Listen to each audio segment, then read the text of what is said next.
Let's get creative. Let's do it. This is a topic that is somehow near and dear to your heart. So why don't you explain the nearest and dearestness to your heart? Yeah, I want to talk about creativity tonight. And I want to talk about the fact that entrepreneurs are creatives in their hearts and the importance of actually taking time to create during the week. And I don't know how many people actually schedule time for creativity. And at first, it might sound kind of ridiculous. It's like everything we do is creative. You're running a business, it's creative. You're working things, it's creative. But what I'm talking about is dedicating time, like a chunk of time, at least an hour, at least once a week, but preferably, it's worked for me, 90 minutes twice a week to creativity, where you don't take any phone calls, you don't look at email. In fact, you shut it off so it's not a temptation. And for me, it's time at the whiteboard. And it's just time to start literally with a clean slate and not have a plan. Like, not plan what I'm going to write, not plan what I'm going to think, and just start writing and see what comes out. See what I invent in that process. And I can attest to the fact that the growth of my business is directly proportionate to the amount of time that I spend just in creative thought and just allowing my mind to wander, to daydream. Sometimes I just end up with like scribbles and drawings. Other times I design entire programs just out of nothing, like literally inventing out of nothing. And I want to put that out there for the topic of conversation tonight. And I'd love to hear from people who are listening if they actually schedule creative time during their week. I consider myself out of habit to be a night person. Like, I get my most productive things done late at night. Like, I'd rather stay up. Like, if I was in the groove, I'd rather, no joke, keep going and stay up till 2 a.m. to finish that than to mentally go, nope, I should go to sleep. And then I'll wake up tomorrow and do it. I feel so much more restful sleep to go to bed. Anyway, with that said, my recommendation for myself and for everybody is to schedule your creative time in the morning. And here's what it relates to. There is hardly a book. It's like a book / journal / a book and a journal called Morning Pages. I don't know if you've heard of it. And it'll have some sort of poem or topic or think something maybe to spur your imagination. And then you'll have free pages to write in. I mean, really, in many ways, you don't need that. That's just an example. A journal. It could be a spiral notebook. It doesn't matter. Something with blank pages on it. Like you said, the ability to doodle, draw, maybe keep the pen moving, all of those things. I love it. I can see, I've never really thought about it. Before you brought up this topic, really, I've never really thought about it as a scheduled thing other than that book, which I'll say for about a year, I switched off between some things called the 5-minute journal, which asked specific questions in the morning. And then Morning Pages, where I would switch off and do the one, and then the other one was more free form writing. But no, I like it. I'm curious, what's the importance, do you think, of scheduling it? Yeah, so the importance of scheduling it is that we tend to discount daydreaming. We tend to discount creative time. And we don't consider it, and this is just big generalization, we don't consider it as important as something like a coaching call, or I'm going to spend time on some client work, or I'm going to go through my emails and return them. And while all of those have their place and they're certainly important, I think there's a rank order that happens. And that creative time is one of those things where, yeah, if I've got some time, I'll do it. Maybe on the weekend, or I don't want to take up business time with it, like it's not business. But my experience has been that it's the most important thing for me to develop my business, because I actually allow my mind the freedom to create and to invent. And that's what was missing before. To your point about the morning, I'd say do it when it works, because for me, it's afternoon. For me, it's like kind of post lunch, and I start to have a dip. And I know that it's hard for me to sit down and do like really specific client work then, to like dig into a project, but it's great for me to just stand at my whiteboards. I'm lucky. I've got an office with 2 big whiteboards on the wall. And so I have an opportunity to just like, free write between these 2 huge spaces. and multiple colors. And there's something about that that's like really cool for me too. It just like gets my mind going even more, drawing lines to things, being able to erase things. And then, if it's something that like, I think I want to memorialize, I just snap to of it and I've got it. But that's why I think it's so important to do, because I think we don't consider creative time or daydreaming to be work. They'll say there's different type of intelligences, right? And I wonder if one of the categories, I'm sure there is, that's like artistic intelligence, right? Like, or creative intelligence. Um, and two things popped in my head, two famous people. One is Jim Carrey and one is George Bush, W. They both became painters after, not that they're not in a career anymore, but obviously W was no longer president however many years ago, 12 years ago. And Jim Carrey, maybe, I'm sure he's still active as an actor, but you know what I mean? Like, for some reason, it's like they found a creative outlet. And my brain's flowing through these thoughts of, they change the term, or maybe they make it more prevalent, the term artist, right? Like, so music, they'd be called like a musician, right? Or whatever they call them, a singer. And then they call them an artist, right? But it used to be artists were just the people creating art. So it's almost like so I'm curious, what does it mean to you to be creative? Is it literally the creation of something? Is it art? Could it be singing? Could that be part of being creative? Like, where do you like put this in some sort of rule system bucket? Yeah, so I love the question. I grew up with music. So I started playing piano when I was 6 years old, pipe organ when I was 10 years old. I was associate organist at our church when I was 11 years old. And I always sang in choirs. Music is a huge part of my life. I can't work during the day without music playing in the background. It's just a big, big part of my life. I also love museums. I love seeing art and experiencing that. And so I think this can take many different forms. And I think the reason that I love being at the whiteboard and the reason that I love working with all these different colors is because it does trigger that part of my brain that doesn't get triggered when I'm sitting at a keyboard and typing away. I love that I can draw and doodle and create and allow that part of me to come out. And there are some times when I will literally go to the museum for my creative time. It's about a 10-minute drive from us, so it's easy to access. And I'll bring notebook like this with me, and I carry it with me. It's easy, fits in a pocket, and a pen, and I'll just go through a section in the museum and just enjoy what I'm seeing. And 9 times out of 10, something will pop into my mind that'll say, you could apply that to one of your clients. You could apply that to your coaching work. You could apply that to, this new educational program you're creating. So I think there's something about the artistic mind that sets things free that we can then apply to other things. Your earlier point too, because this thing is so rich, this topic has got so much in it. I think, giving birth to an idea is creating too, not just painting or creating a piece of music. But in working with a client last week, we invented something new for him for the coming year.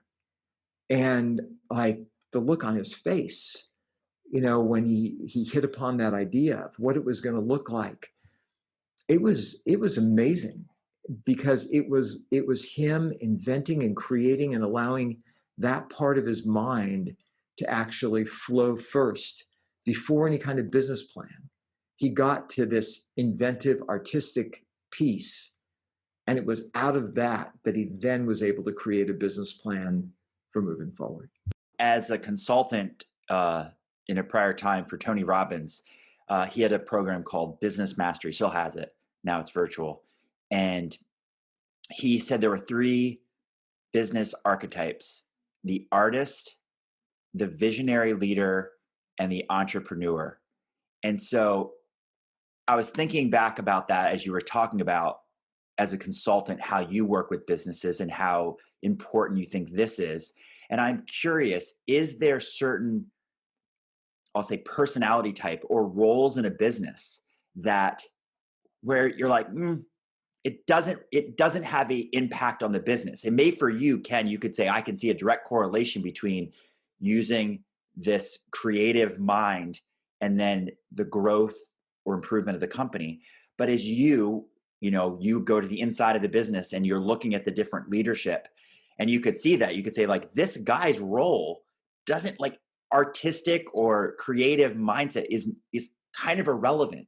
Like, it might help him, but he needs to stay. It's almost like staying in your lane where you have, like he says, at least this is his opinion, that there's the artist, right?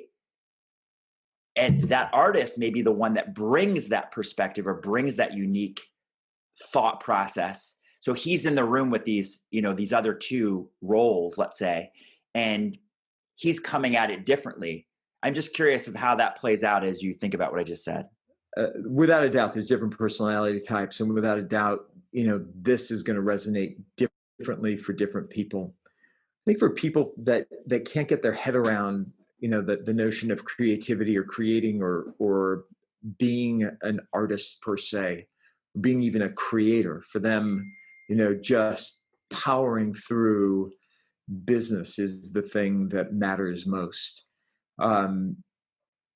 I like to point out that it's an opportunity to just let the mind kind of come to idle for a brief time. And I know there's people that cannot begin to even conceptualize 90 minutes twice a week. Like, that's out of the question. It's not even going to be a possibility. But 5 minutes to just step back, step away, to like engage something that's not their computer, to engage something that's not a phone call or an email or writing a memo or going and talking to a colleague, something that they can do that's going to take their mind out of it.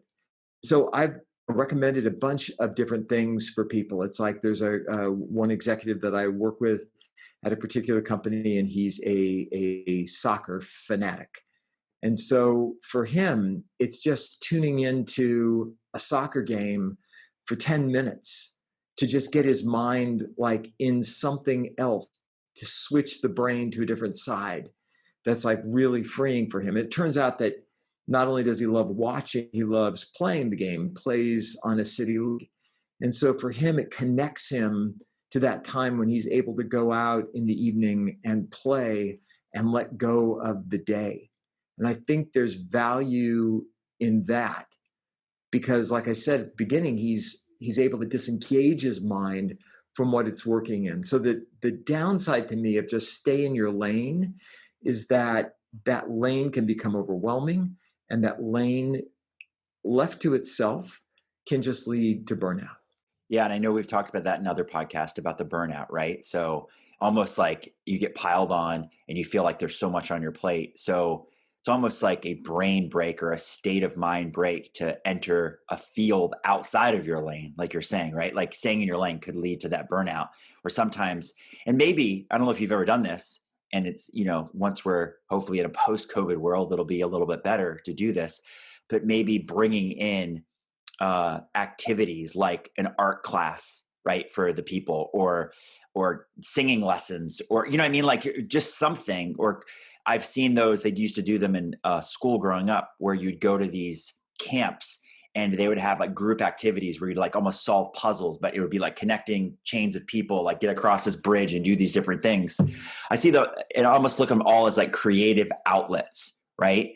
So I like, and I think you've said the same thing, I'm just going to say my opinion is like, I like, being creative as this like broad ranging term. Like, and I even like it to the extent that I could see meditation or being still or being quiet as almost like a creative element, if you have some belief that there are energetic forces outside of ourselves, which I think you and I both believe, right? Whether that's God, the Holy Spirit, or something else, a life force or other people's energies, that is almost like we become a vessel. And if you just allow your brain to be still or open or free, you almost can let like creativity flow through you, or let it come from an outside source. You know what I mean? And then you don't know how that'll take place in the world. So we can go a lot of directions with this. It's interesting. So the meditation piece is something I wholeheartedly agree with. It is creative. It's inner creativity, right? And it's that inner creativity that, like you said, can unleash things that we don't even know of. There's a couple of great apps available for people that might have a hard time meditating, and 10 minutes a day, like literally 10 minutes a day, can be life changing if you're willing to commit to it. It's like everything we've talked about before. You ready to, are you willing to do something on a regular and consistent basis? If you are, then you're going to see change. You'll see improvement, whether it's studying a foreign language, whether it's learning a new skill at work, whether it's cooking, whatever it happens to be, going to the gym, taking on a nutrition program. If you're willing to engage it and engage it regularly and consistently, you'll see change. And I think that casting a wide net around the term creativity, so that it's not just, well, I can't paint. That's okay. You don't have to be able to paint, or I can't compose music, or I can't play music. It's okay. It's okay. It's okay. You can listen to music. You can look at art and appreciate it. You can take some time to meditate and go out in a garden, spend 10, 15 minutes in the yard and do something out there, get your hands in the soil. One of the things that's super fascinating to me, there's programs here and in the United States and in Europe, where corporate executives pay extraordinary amounts of money to go to a farm and to work. They pay the farmer to get in there and do work. And sometimes it's kind of a combination, like in the morning, they've got some team building meetings, communication, leadership meetings and those things. And then they spend the entire afternoon out in the field, and they're hoeing and planting and weeding and pruning and doing all that stuff. And they come back in and, talk about their day. And it's that juxtaposition of left brain, right brain, where they're spending time being analytical, and then they're spending time in their creative mind. They're spending time in their linear mind, and then in that sort of circuitous mind where things move in circles and not in a straight line. And the results out of that tend to be really good, because it gives them a chance to explore that other part of their brain and to actually open themselves to possibilities that they hadn't previously imagined. I started this in 2020, and I will acknowledge that I did not continue with it. And this is reinvigorating my thinking that I want to restart something similar to this in 2021. I can start now. Let's just say 2021. I put a folder of apps on my phone, and it was like my creative folder.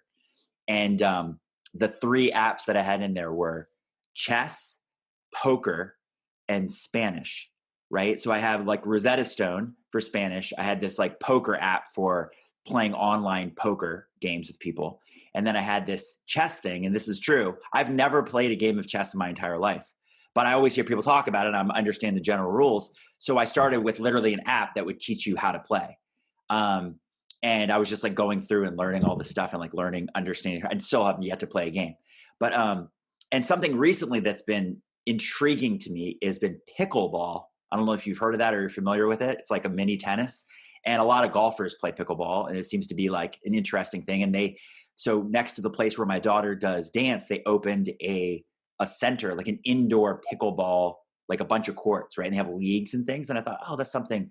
So this is getting my creative juices flowing. It really is. It's making me go, oh, that's something I need to revive. I need to make a consistent pattern. But the reason I created that folder in the first place was I at least know myself well enough to know that if I just had one thing, let's say it was Spanish, and I go, okay, I'm just going to do Rosetta Stone every day for however long, 15 minutes, a half hour, whatever, that I would quickly become bored of it, almost become too routine, that I'd be I do it too often. I don't like it, right? So I try to have more than one. And I like three. I like sets of three. So that's why I picked poker, chess, and Spanish, because I thought, I could just switch off, right? And anyway, I did. I started last year in 2020, probably for 2 months. January and February, I was pretty consistent. And then, the world blew up, and my fault, my responsibility. But I quickly went on to focus and do other things.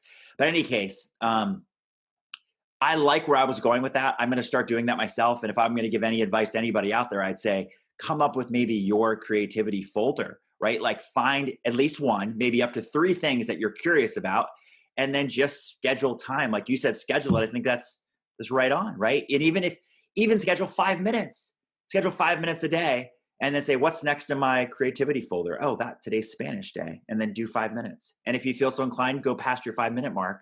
But I think that's a great place for people to start, is have a creativity folder. 1, no more than 3 if you like variety, and just schedule at least 5 minutes a day and take it from there. I love that. I really appreciate the notion about getting bored with stuff. So like I've been studying French all year, and I actually segment that out, because I know that if it's just listening to a podcast, I'm going to get bored with that after a while. So I've got my podcast video thing as one, I've got my reading as one, and I've got studying grammar as one. And I rotate between those. And by doing that, it keeps things fresh for me, and I don't get bored of any one particular thing.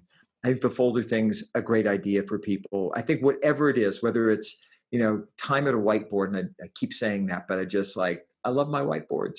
Time at a whiteboard, a creativity folder, a meditation app, going to a museum, spending time in your yard. I think there's so many different opportunities. If you play an instrument, I mean, what a great opportunity. Just, pick up a guitar, whatever it happens to be. A friend of mine used to play the ukulele, and he just started doing it again, and took an online class. And now he, plays ukulele regularly 3 times a week, and that's his creativity time. So whatever it is for you that, you said it perfectly, Dan, whatever gets those creative juices flowing again, then do that. The possibilities are infinite.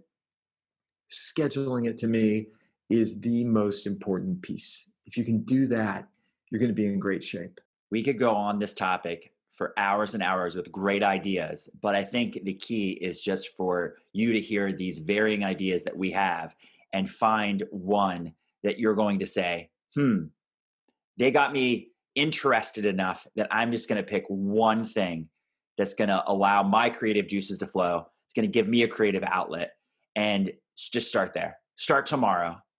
The day after you hear this, say tomorrow, and schedule it right after you hear this. Schedule 5 minutes and go, here's the one thing I'm going to do for 5 minutes. And like we said in probably our first podcast, live like an alcoholic. Just take it one day at a time after that. If you enjoyed that 5 minutes of creative time, maybe the next day you schedule another 5 and keep going from there.